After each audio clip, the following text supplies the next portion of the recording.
Thank you very much. It's a tremendous honor to be here. I have a confession. I actually decided this morning that I'm not going to be relying on the speech that I wrote. And that was actually inspired over the last couple of days because having been in the Muhammad Ali Center and surrounded by the majesty of Muhammad Ali despite not being physically present, I realized that the greatest tribute I can pay to him is, instead of being very calculated and careful about what I say tonight in order to be careful about any negative consequences, I'm going to do the opposite, and I'm going to speak the truth authentically, regardless of consequences. First and foremost, I am deeply troubled by our relationship with our planet. In order to feed 7.5 billion people today, we are using landmass equivalent to the entire continents of Africa and South America and 80% of the world's fresh water. We're going to have to somehow find a way to double our food production over the next 30 years because there's going to be 3 more billion people on the planet. Clearly, we have to radically rethink how we produce food and do this in an innovative way to address both the problems of food security and food sustainability. And that's why I actually dropped out of medical school to build a team that now spans 2 countries and 65 full-time staff to address this massive problem that impacts billions of people around the world. And in so doing, I feel that even though I've taken off that white coat, I am now practicing medicine in a much more impactful way than I ever could have as a physician. Because rather than waiting for a patient to get sick for me to heal them, I am devoting my life to going out there along with my team to ensure that people are adequately nourished and empowered so that they don't have to get sick in the first place. Because the greatest gift that a healer can offer their patient is to empower them to heal themselves. Now, thank you. Of course, the problems of food security and sustainability are what trouble me and consume me as an entrepreneur, but I'm actually also a global citizen, and I'm a father, and I'm a son, and I'm a husband. And I realize that getting people to become food secure is just the very first step on an incredibly long road towards self-actualization.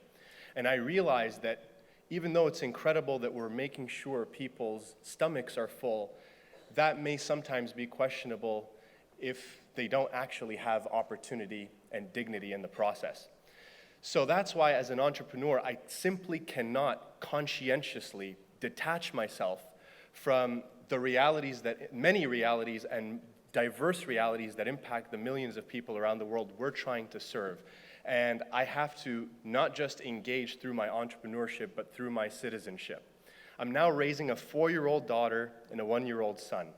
And even though we live in an incredibly diverse planet, where there's absolutely nuance and variation in thought and room for interpretation on a number of subjects, I sincerely believe that there are some axiomatic truths on this planet that simply do not change with time and with place. And I want my children to know that having access to universal health care is a simple, fundamental human right, period. I want my children to know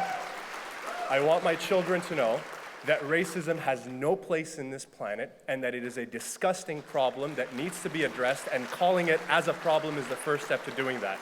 I want my children to know that as a parent and as citizens in this world and in this country, they should absolutely never, under any circumstances, tolerate xenophobia, homophobia, anti-Semitism, Islamophobia, or any of these problems that plague millions of people around the world.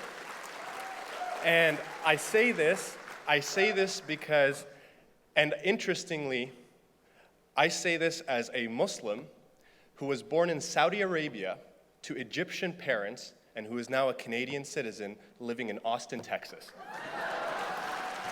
So, even though I may not share most of your citizenships, I believe that being American is far more than a geographically bound label, and I believe it is a lot more than how many flags you have hung in front of your front lawn. I believe being an American, it has a lot to do with the values and prosperity that so many people have in this country that make it such an extraordinary place to live. And though I'm a Canadian, this is now my home. And a lot of people sometimes critique me and say, you know, if you're so critical of all these issues, why don't you just go back to Canada? And my response is simply and ferociously to refuse, because there are millions of Americans in this country who are in the painstaking process of repairing and healing this country.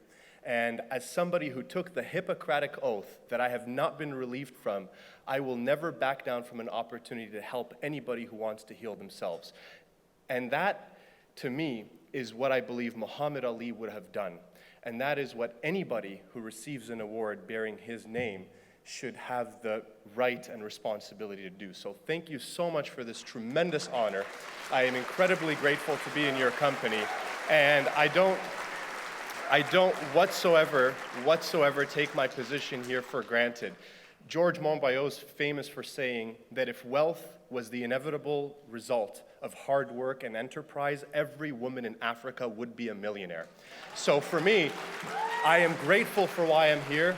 I'm not saying I deserve this award, but I will do my very best to exercise what this award means to the best of my ability for the rest of my life, and do my best to impart that to my 2 children. So thank you for your time. Thank you for this extraordinary event. To the Ali family and the Ali Center, my parents, my wife, and my kids, I appreciate you all, and have a wonderful evening.